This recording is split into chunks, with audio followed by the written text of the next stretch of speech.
Hey everyone, Montreal Canadiens played the Columbus Blue Jackets tonight at home. And coming into this game, you kind of figured Montreal is going to have a big advantage here. Columbus isn't playing very well this year. They're not scoring a lot of goals. And Montreal is coming off of, well, they've been winning. I think after tonight, they got points in the last 7 of 8 games. They're coming off of a win Saturday night against LA. And it's kind of telling if you watch that game.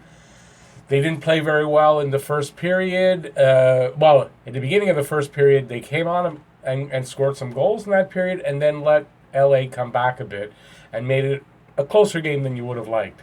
And it was kind of like this here, except that Columbus kind of controlled it a little more, but the Habs fought back all the way, didn't give up, and literally right to the end. I'm going to tell you all about it right here in this video. I'm going to tell you who scored, how they scored. I'm going to give my commentary on it. I'm going to give you some stats from the game, and I'm going to give you my 3-star selections. That didn't come out right.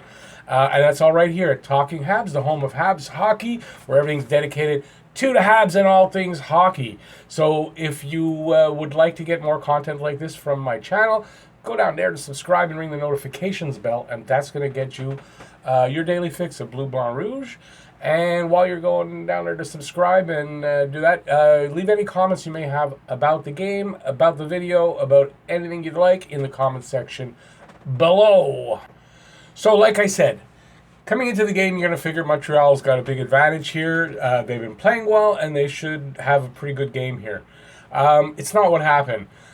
In my preview for this game, and with the LA game, I said the same thing, that when a team is playing well, like Montreal is, they were third place in the division, they're playing well.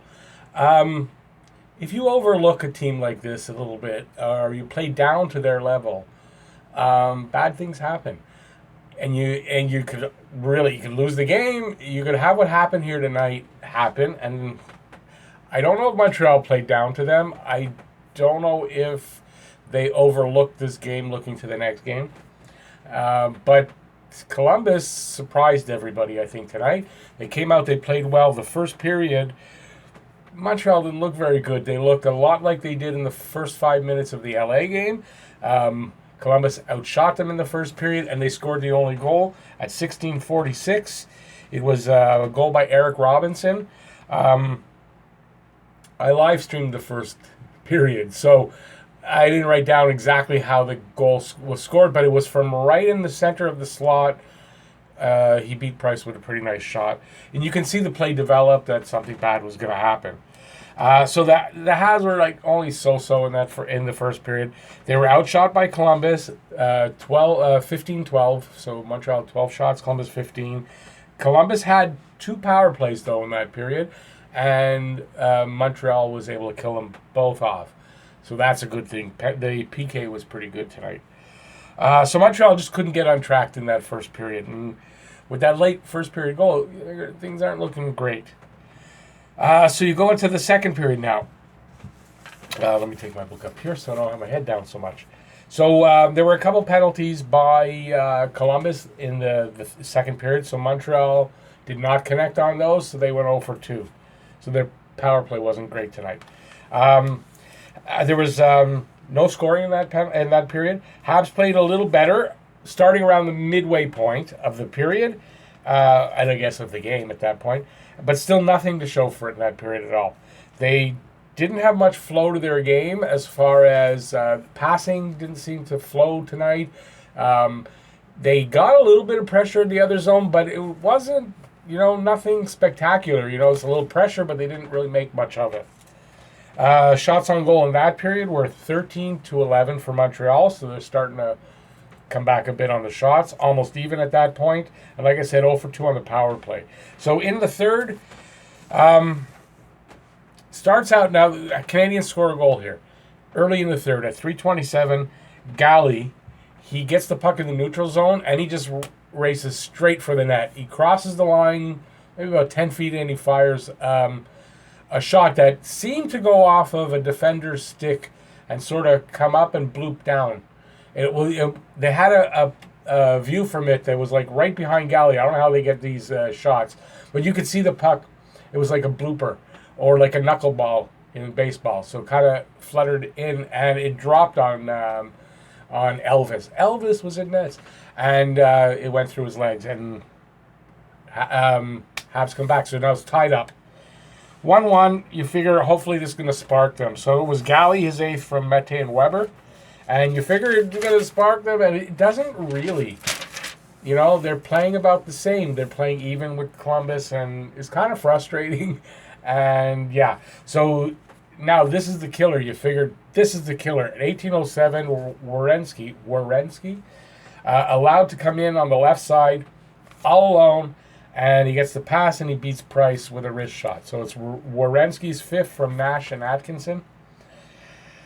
Right after that, now this is at 18:07, so there's less than 2 minutes left.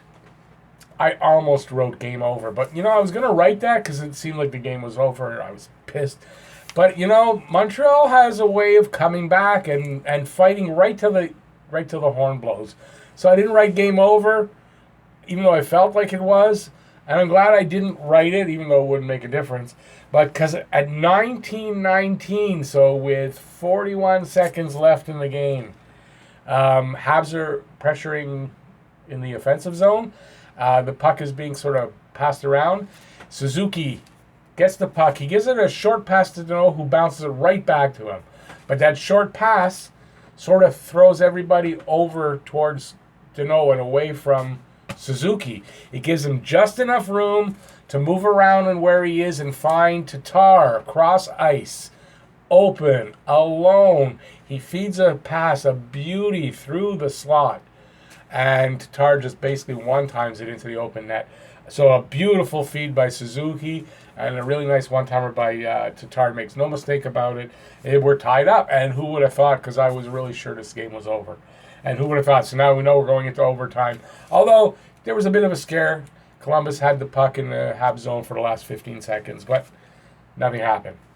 So going into overtime. So now shots on goal for the third. 7-6 for Montreal. Not a lot of shots, no penalties, and they exchange goals.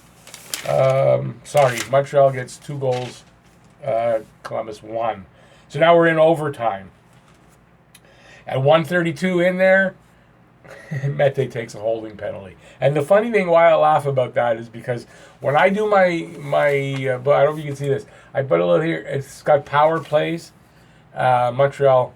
I wasn't going to put it for overtime. I figured who's going to get a penalty in overtime. But I did put it there. And what happens? Mete gets a damn penalty. Habs kill it off, thank God. When you get a penalty in overtime, since it's 3-on-3 in overtime, they go 4-on-3 for the penalty.